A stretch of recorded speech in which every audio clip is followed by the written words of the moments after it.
can feel free to ask questions as you need. And we'll go from there. Can everyone see the screen? Yes. Okay. All right. So this is the agenda of today. We're going to talk about passion. We're going to go into education, and then we're going to end it off with business, how to start your business and how to get everything going. So let me tell you a little bit about myself. This is my family, minus one. My son didn't take this picture. I have a son by marriage, my bonus baby. But what this portrays to me is where I currently am in my life right now. This was not where I started my journey, but your path, who you are, and where you've come from all serves a purpose along the journey of birth work. Embrace your own personal growth and gift. Now I'm gonna stop real quick, sharing screen. Before I met my husband, before we had this family, I was that single mother. I was that divorced woman. I was that woman that had lost. I was the one that was feeling lost, and I had trauma. I have lost a child due to domestic violence, and I have been in a very, very dark place in my life. Not knowing that if I just continued by the grace of God to be strong and get one day at a time learning from what life was teaching me, those gems would eventually work out for my good and also the women that come across my path. So I took, even from the loss of a child and going through what I thought was failure, I've always had a passion for birth. So I went to Georgia State to become that OBGYN doctor, but then got pregnant with my eldest. And I'm like, oh crap, okay, yeah, well, I messed up there now. You know, what am I gonna do? I'm not gonna achieve my passion. That was wrong. But I went into corporate America and I wasn't happy. And I started naturally helping my friends and family in birth. I became that pregnancy 411 for my friends because it was something that I studied, I loved, and I just became that resource.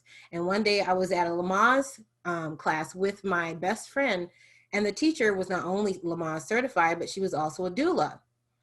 When you have passion about something and you see where it is that you want to be, that triggers something, you ignite something in you. And this woman was like, she was teaching, and I was like, oh, I want to be able to tell women about their bodies and their options and their rights, things that I didn't know. I didn't know I didn't have to be induced. I didn't know that certain rights were being stripped away from me in the hospital because they just expected me to be ignorant, which I was.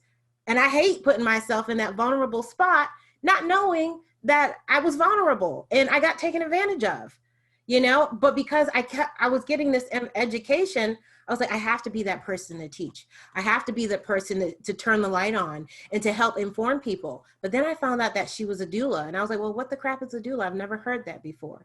And she started listing everything that a doula does. And I promise you, it was like daggers to me. It was hitting me so hard. I'm sitting in the seat and I'm wondering if anybody else is seeing that I'm being weird, like this woman's talking directly to my soul right now.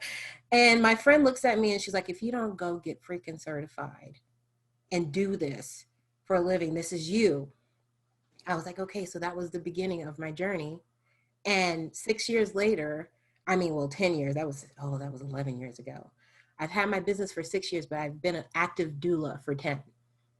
Did you hear what I just said? I've had my business for 6 years, but I've been an active doula for 11 now. As a key. Hold on to that. All right, let's go back to this. So this is my family. What is a doula exactly? The original word doula comes from the Greek word for female worker in the ancient Greek household. This person was the woman who held the most important job of helping the lady of the house through childbearing. The word had come to refer to a woman experienced in childbirth who provides continuous physical, emotional, and informational support to the mother before, during, and just after childbirth. Does it say a certified woman with PhDs and a degree and all this? It says a woman experienced in childbirth who provides continuous physical, emotional, and informational support to the woman before, during, and after childbirth. So we're going to stop there. You do not have to be certified. Don't tell nobody I told you this. You do not have to be certified to be a doula. You become certified to be competitive. You become certified to build knowledge and quality in your business. You do not have to be certified to be a doula. Okay?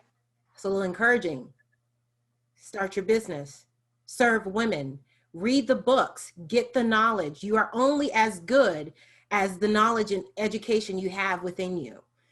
But this might be a little unorthodox, but I'm honestly taking it back to where our midwives and community midwives were told they weren't midwives because they didn't have a PhD back in the early 1900s. If only we could have the maternal mortality rate they had back then, we'd be doing pretty good right now. So get the education, become that resource. And you can, while you're doing your business and starting your business, get whatever certifications you want. Be that resource, be that quality person, but put yourself out there once you're confident that you have something to give, once you're confident in your ability. But that's something that I wasn't told early on. And even after my training, I had to learn on the job stuff, gems that really taught me how to serve that I wasn't taught in my certification training. So that's just a little tidbit I wanted to give about that. And honestly, you're going to grow in your skill as well, just like any on the job training. So,